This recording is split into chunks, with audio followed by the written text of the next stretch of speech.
Bonjour à toutes et à tous, j'espère que vous allez bien. Aujourd'hui on se retrouve pour le match Pologne-Slovaquie. Une petite info qu'on peut trouver bien évidemment sur la Pologne. Et bien la Pologne, voilà, ils se sont qualifiés tranquillement. Ils ont fait 8 victoires, un nul, une défaite sur les 10 derniers matchs, donc avec 18 buts marqués, 5 buts encaissés.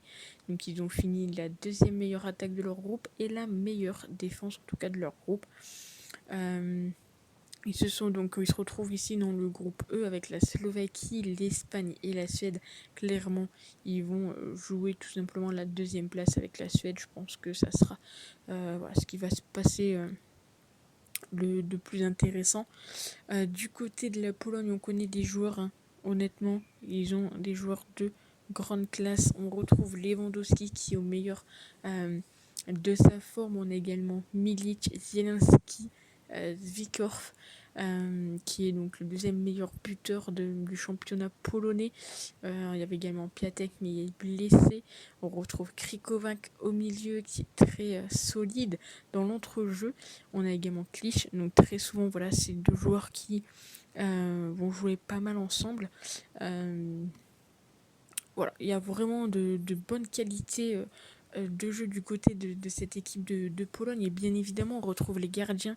Donc, je vais essayer de bien le prononcer, hein, mais c'est Dzeni, je crois, donc, qui est le joueur de la Juventus. Et bien évidemment, Fabianski, qu'on connaît également, qui est le gardien de West Ham. On retrouve également Bednarek et Klich, qui sont voilà, les défenseurs solides. Donc, il y a des chances que cette Pologne puisse faire voilà, quelque chose de très intéressant. Ils ont la possession de ballon, ils ont une très bonne attaque. Ils peuvent vraiment faire des belles choses durant cet Euro. Du côté de la Slovaquie, c'est un petit peu plus compliqué en quelque sorte. Donc, ils se sont qualifiés suite au barrage. Ils avaient battu voilà, la République d'Irlande, l'Irlande du Nord. Ils ont fait voilà, des belles petites choses. Attention quand même, hein, parce que depuis mars, ils n'ont pas fait de défaite. Nul contre Chypre, nul contre Malte, victoire contre la Russie, nul contre la Bulgarie. Donc pas mal de petits nuls quand même pour cette Slovaquie qui pourrait créer des surprises. Alors niveau joueur, on va pas se mentir, on n'en connaît pas forcément. Il y a peut-être Pekarik que vous devez connaître, qui est un latéral de Hertha Berlin. Également Ubokan qui qui n'est pas inscrit ici, mais qui est un ancien joueur de Marseille. Dogba également, qui est un petit peu joué à Naples, mais pas beaucoup. Douda de Cologne, Kuka de Parme. Enfin, c'est beaucoup voilà, des joueurs un petit peu moins connus entre guillemets, même si voilà, face au but, ils ont Schranz. Donc là, il n'est pas mis non plus, mais qui a été voilà, la meilleure arme devant le but, mais comme il revient de blessure, on ne sait pas s'il sera présent ou non.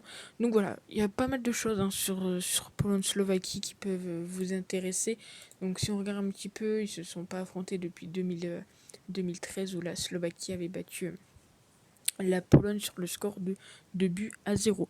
Donc pour ma part, je pense que même si la Slovaquie, ça fait un petit moment qu'ils n'ont pas perdu, je les vois pas gagner face à cette Pologne. Je pense que la Pologne a quelque chose à jouer. Ils avaient fini, je crois, en quart de finale l'Euro 2016, si je dis pas de bêtises. Je vois pas les deux équipes marquer non plus. Je vais partir sur une cote à 1,50. Pourquoi pas tenter un petit fun avec la Pologne gagne par au moins 2 buts d'écart. Ça pourrait être sympathique de tenter ça. Encore une fois, le plus de 2 buts côté 1,62, c'est très bien coté, donc on le prend. Voilà, donc s'il y a un but, on perd. S'il y a 2 buts, on est remboursé. S'il y a 3 buts, notre pari est tout simplement validé. Et puis bien évidemment, comme d'habitude, et bien des buteurs.